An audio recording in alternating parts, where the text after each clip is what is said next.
Rudal Putin hantam Australia, G7 rapat darurat di Bali.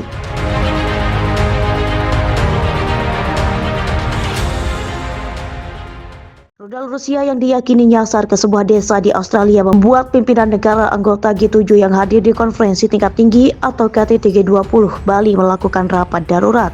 Juru bicara Kementerian Luar Negeri Teuku Faizasyah mengakui bahwa ada rapat darurat yang digelar anggota negara G7. Bagi Indonesia, ini merupakan bagian dari dinamika dalam setiap pertemuan internasional.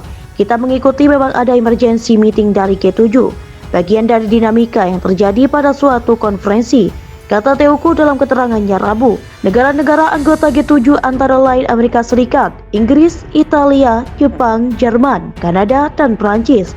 Semua pimpinan negara G7 hadir di KTT G20. Teuku mengemukakan situasi di luar pertemuan memang tidak bisa diprediksi, artinya berbagai macam peristiwa bisa saja terjadi. Meskipun seluruh pimpinan anggota G20 saat ini tengah berkumpul, saya nggak bisa memprediksi. Ini adalah dinamika yang terjadi saat menyelenggarakan event internasional dan banyak konteks yang harus diperhatikan, kata Jokowi.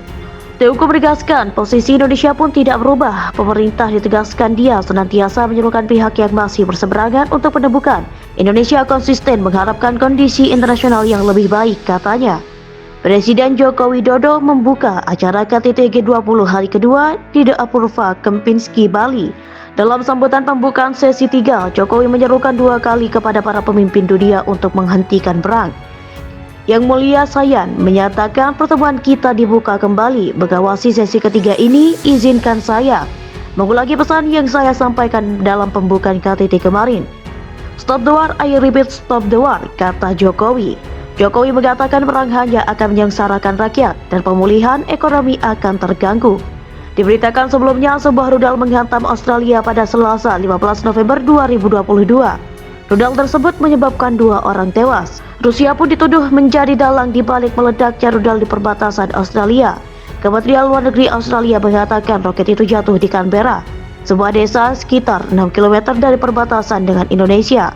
Negara G7 langsung menggelar rapat darurat di tengah KTT G20 Bali berlangsung.